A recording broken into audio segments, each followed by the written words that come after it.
It is now time for all of our rookie drafts. And after the draft, things shake out a little bit differently than what we have pre-draft.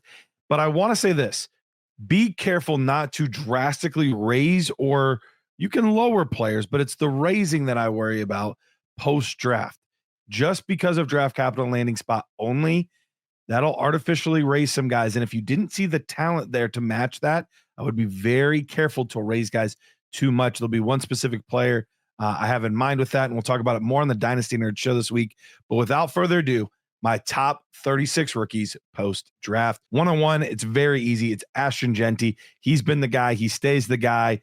Done and done. I don't care that it's super flex. I don't care that it's tight end premium. He is the guy. At 2, we have Omarion Hampton. He went to the Chargers. Great landing spot. I've had a few people tell me, well, it's a slight tick down for this year. Look, long-term running backs, I care if they're a rookie. I want to know what they're going to do this year.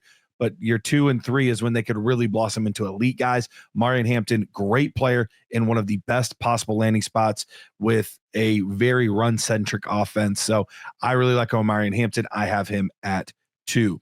At 3, I have Travis Hunter, the wide receiver. Just a really, really talented player. Yes, I do worry a tiny bit that Jacksonville might not use him as much at receiver as we would like for them to, but I think overall they've said that he's going to be wide receiver first. I'm going to believe that for now, and I'm going to put him at 3. At 4, I have Travion Henderson. And honestly, 3 through 5, you can mix these up however you would want. I have 4. I have Travion Henderson. I think he's a great fit for the Patriots.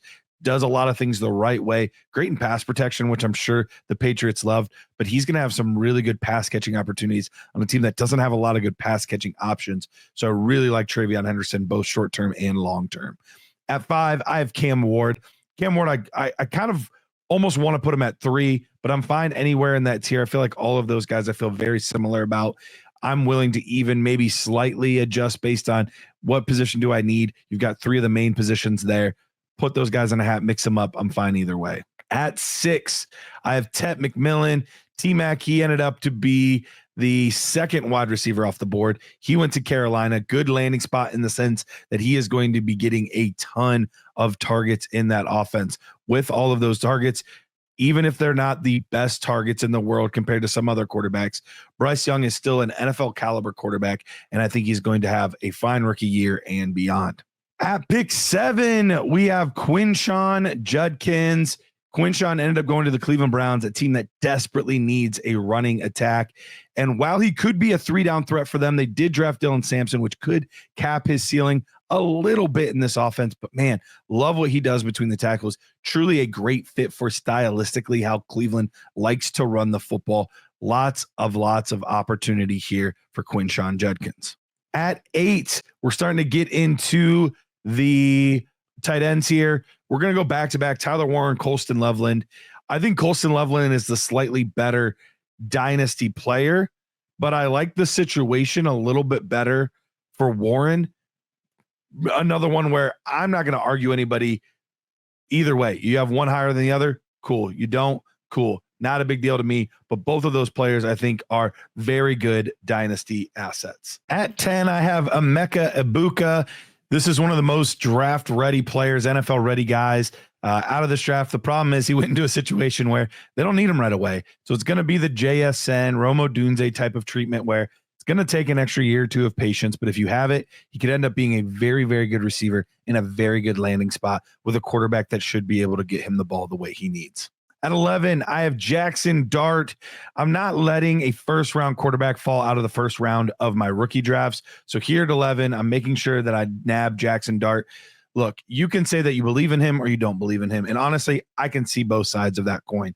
Thing for me is just the value of quarterback is insulated for so long that I got to take him here at pick 11. At 12, the Pittsburgh Steelers ended up going with Caleb Johnson, and he sneaks into my first round as the last guy there. He was my running back 6 or 7 pre-draft. He was real close with Dylan Sampson.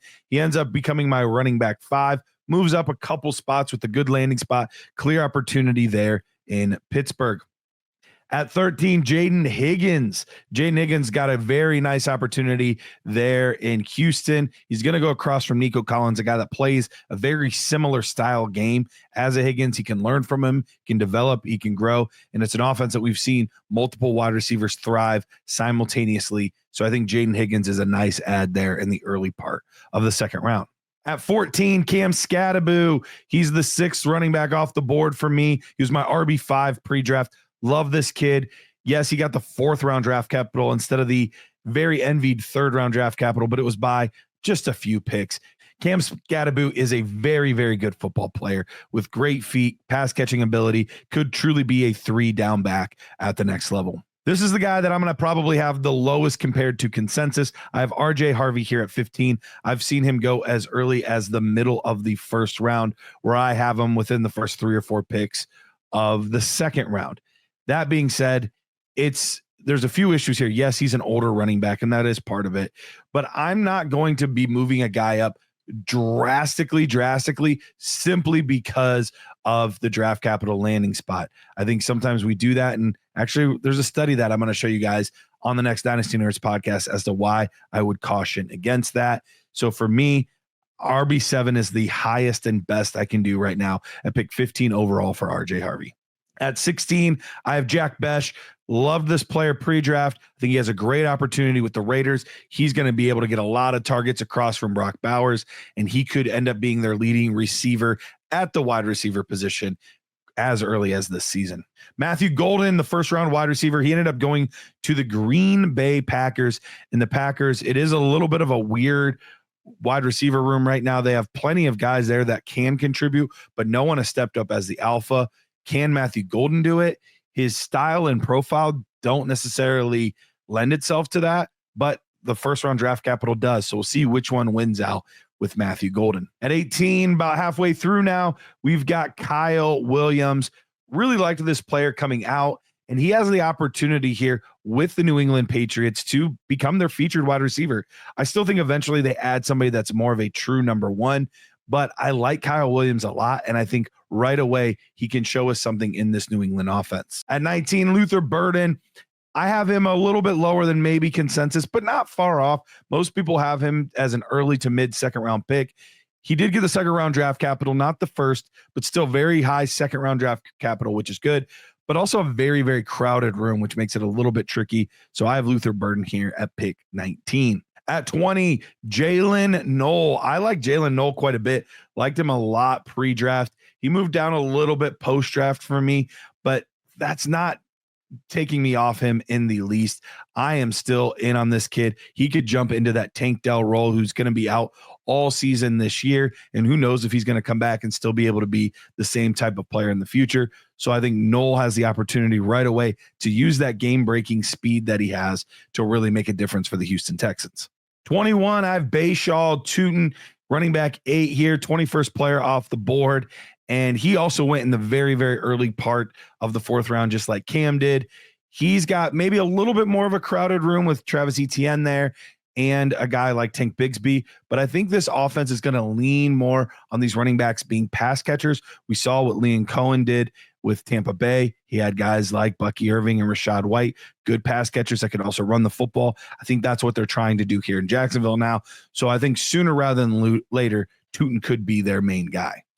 22, I have Dylan Sampson. I like Dylan Sampson quite a bit. I think he's a very talented running back. He just went to a tough situation where he is now going to be behind Quinshon Judkins, who was the guy that we took as the 7th pick in the draft. That being said, I still think he's a good player. I still think he has the opportunity to do some really nice things.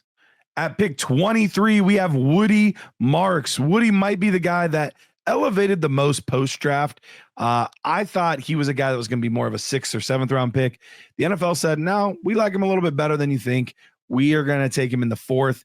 And Houston even traded up into the 4th to get him. But I'm still not going to use any crazy draft capital to get a guy like Woody Marks. The reason being, he is a player that I think only profiles as a receiving back. I don't think he's somebody that's going to get a lot of between the tackles work. So therefore, I'm interested in him as a late 2nd round pick, early 3rd round pick, but that's about the highest I'm willing to go. At 24, we've got Mason Taylor. Mason Taylor, out of LSU. He ended up going to the Jets. The Jets sorely need more tight end receiving options. They get it here with Mason Taylor, and he's a player that seems like he's just scratching the surface on his ability. He's somebody that a few years from now we could be like, how did he fall this far? At 25, I'm going to go with Trey Harris. I liked Trey Harris's tape, but there were some inconsistencies in it as well. But he fills in that nice Z type of player that is going to go make some big plays. I just don't know if the consistency will always be there for him, but definitely a boom bust player that I like to nab there in the 3rd round range. 26, I got Elijah Aroro. The big worry for him was, is he going to pass the medical reports, and will teams be okay with drafting him? Well, with him going in the 2nd round of the NFL draft, I think that is a big stamp of approval for a guy like Aroro. He's a big playmaker that has all the athletic ability, but we just got to wait and see if he can turn that into actual production or not. At pick 27, I have Kyle Monangai. I really liked Kyle Monangai's tape, but I did have to move him down due to the 7th round draft capital. That's the NFL telling us, hey, we don't value him as high as you value Garret, where you thought he was going to be a 4th or 5th rounder. He ended up being a 7th rounder. That being said, I'm still interested because he ended up going to the Chicago Bears, and there is a path there with DeAndre Swift being more of a 3rd down back. Could Kyle Monangai find that David Montgomery role in this Ben Johnson offense? If that's the case, he all of a sudden becomes a great value at this point. Pick 28, we have Pat Bryant. He secured 3rd round draft capital and a player that plays very similar to a Cortland Sutton last year on Cortland Sutton's deal. So maybe Pat Bryant gets that opportunity to move up in the offense after the season. But right now, he could slide in as the wide receiver too as early as this year, depending on what they do with Marvin Mims. 29, Devin Neal, a player that went in the 6th round to the Saints, but a player that I think his talent dictates that he should be a little bit higher than a 6th rounder, but he's going to do a little bit of everything. And it's been a long time since they had a back to actually complement Alvin Kamara. This is going to be their chance to get a guy like Devin Neal to do that. At pick 30, we have Isaac Tesla. This is a player where if you look at the production, you're going to be a little bit confused as to why he went in the 3rd round. But if you watch the tape and see the traits, it definitely flashes there. So I like Tesla quite a bit. I do think he's a player that has crazy high upside, but it is a very crowded room. So we'll see what he does there in Detroit. At 31, we've got our first undrafted player. And look, he's probably going to fall further than this, but I really liked his tape. Xavier Restrepo. He ended up going undrafted, but the Titans prioritized getting him, and that brings him back into a relationship there with Cam Ward. So he gets his old quarterback back, and it's a wide receiver room. Of all of the receiver rooms in the NFL, it's one of the most wide open long-term. So that gives him at least a hope and a prayer to maybe elevate a little bit in the coming years. 32, Jalen Royals. He ended up falling to day 3, which was a disappointment. I thought his tape was better than that, but he does go to Kansas City, which is a blessing and a curse. Kansas City, obviously a good landing spot for wide receivers, getting paired with Pat Mahomes. But at this point, it is a little bit of a crowded place to play. So will he be able to carve out his role? We'll kind of have to wait and see. Our last 4 picks are all running backs. At 33, we've got Ollie Gordon. He went in the 6th round to the Miami Dolphins.